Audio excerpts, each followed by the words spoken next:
Just learn YTP, and if you did this today, get some gold, put in semolina, get some semolina as well, put in peel, and you stretch out your dough.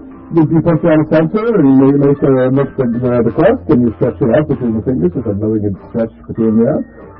Knuckles, letting it just gravity stretch. Semolina just stretch together in the middle, just get the, yeah.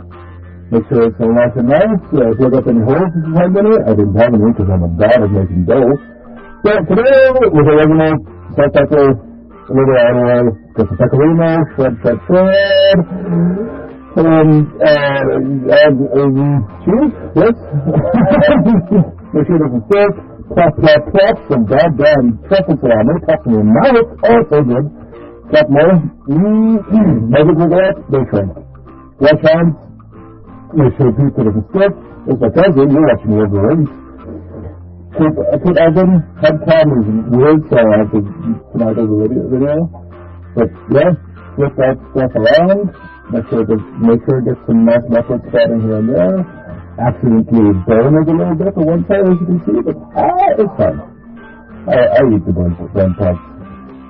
They're fun, these two really different texture. Nice fluffy crust. Check that out. That's under coverage, as Dave says. Yeah. So good. Yeah.